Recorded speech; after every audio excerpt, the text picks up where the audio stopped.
What's up, everybody? Welcome back. This video is a little bit late, still trying to catch up from vacation, but I want to talk to you guys about the Geonosis Territory Battle, give my thoughts on it, talk about what I really liked about this territory battle, and what I think CG could improve upon, maybe tweak a little bit, and some things I was not really so much a fan of.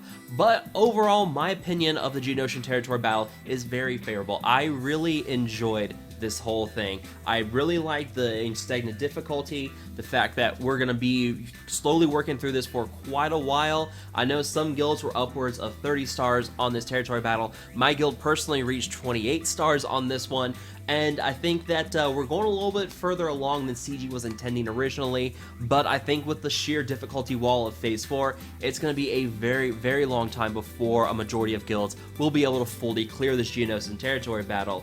But in terms of the one thing that I absolutely loved is going to be the theme, the art, the design of this whole thing. The Accolade mission, while it was super difficult, it was absolutely a blast to play. The fact that you're fighting against the Accolade and Jedi at the same time, and those two factions fighting each other, it's a three-way battle, that was very interesting, a new take on things here, and I really enjoyed that. I know the battle is very difficult, and you know, we'll talk about the Geonosis and reworks here in a moment, but that kind of mission was was very fun twist, and honestly something I love to see a lot more of in the future. And also the fact that Geonosians, you know, they have Brood Alpha here, and they're slowly getting better. In fact, I actually saw a video clip from Mandalore the other day where he was able to defeat a Jedi Knight Revan squad with a Geonosian squad with Brood Alpha in there. If you guys want to see that clip, the whole thing is down below. There's a link to it, check it out.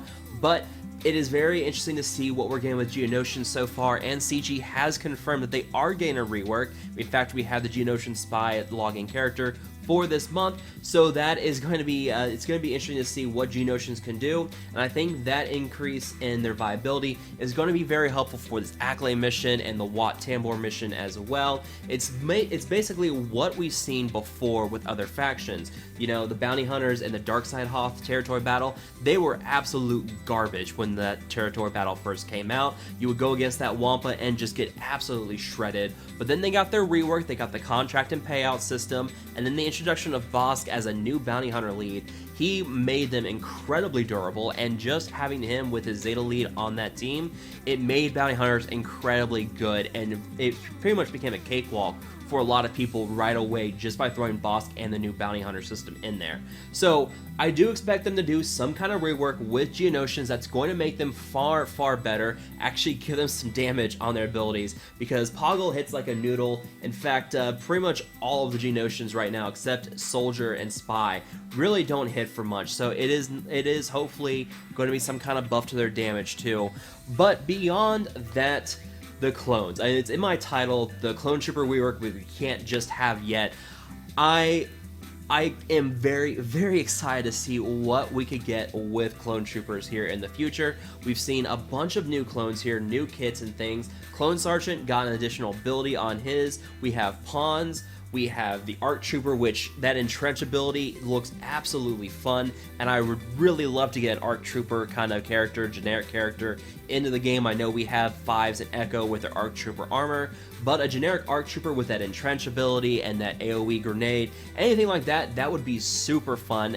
And, you know, basically all these clones out here, I'm a huge clone fan, anybody who watches my channel knows this.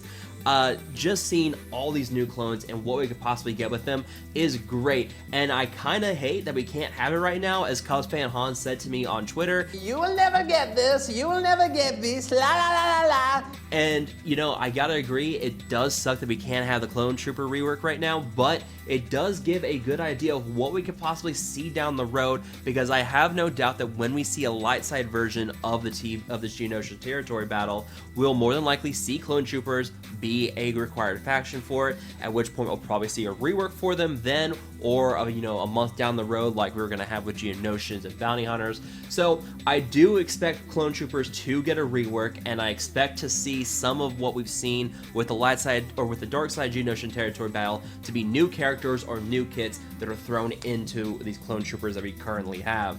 So overall, the Clone Trooper stuff, fantastic. The Geonosians, you know, the Accolade mission, super fun. In terms of some things that I'm not really a fan of, the one big thing here is going to be some of these platoon bonuses are kind of lacking. The Droid Factory one, I do get what they're going for. The B2 Rocket Trooper is very, very good for absorbing damage for your team, but his abilities are very weak. The huge amounts of tenacity, which we'll cover here in a moment, it really prevents the Rocket Trooper from actually doing anything.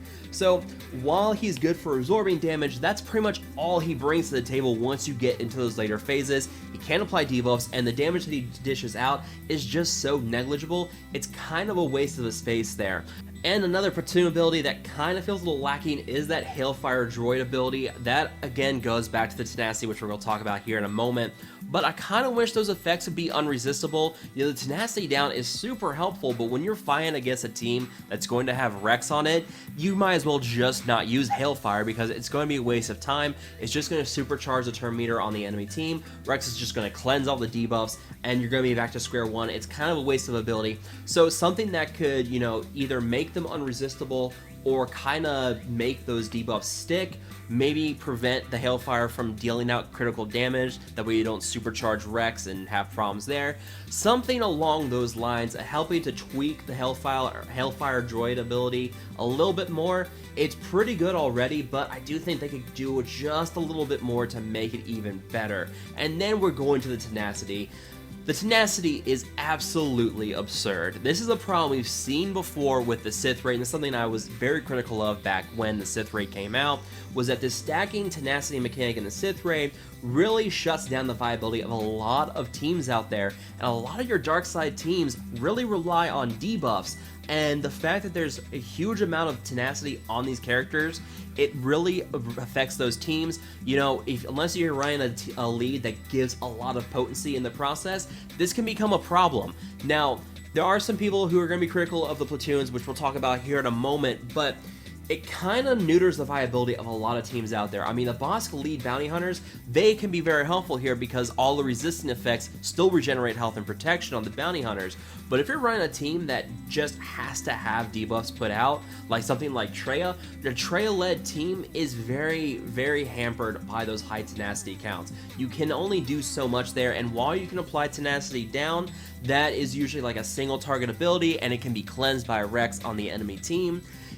Honestly, I think the tenacity is just too high for what we're going for here, and there's been screenshots of it on Reddit where someone uses the fear ability from Basilisk Shan Fallen, where everybody just resists it. The Hailfire Droid, which we talked about a moment ago, that launches its attacks, and then it's resisted by everybody because they have tenacity down, tenacity up, they equalize each other, and then it's just the base tenacity, but it's still so high that it has no effect. So honestly, the base tenacity on characters I think is just too high. I think that's something that needs to be lowered, allow some other teams to become viable.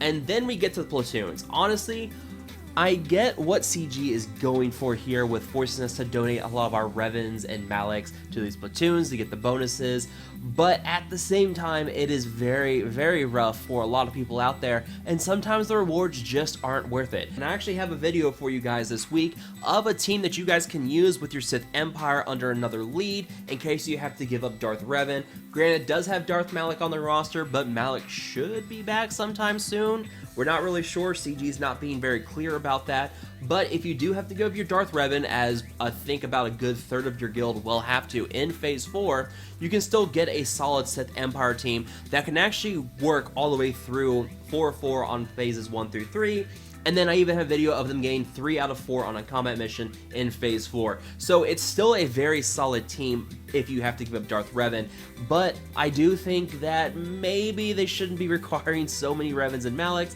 Plus, a lot of your guilds may not have all these Revens and Malaks that they can just donate to platoons anyways. This one, these requirements are pretty steep. I know a lot of your higher end guilds have full rosters of Malaks and Revens, but this kind of shortchanges a lot of your lower GP guilds. But to be fair to that, a lot of those guilds are also going to be taking quite a while to get to that 33 star threshold anyways. So I get what CG is going for here, but I think that it's a little too much in terms of requiring so many Revans and Maliks for such a small reward in the process. So that is gonna be it for me, guys. Overall, very, very favorable of the Geonosis Territory Battle. Do think some of the platoons need to be improved a little bit, maybe tone it down a little bit on the Darth Revan requirements as well. You know, a lot of people are struggling to even field teams out there that can clear everything, and you know, kind of requiring so many Revans and Maliks is kind of a slap in the face for a lot of lower GP guilds out there. Granted, they're going to get them over time, and we're going to get better tunes, but right now, with the introduction of this Territory Battle, that seems a little bit much. Maybe increase that in the future. But overall, that's what I think of the Geonosis Territory Battle. Let me know down in the comments, what do you guys think of the Territory Battle so far? Have you guys enjoyed it so far? Let me know down below. As always, guys, thank you all so much for watching. Feel free to like, share, and subscribe. I will talk to you guys later.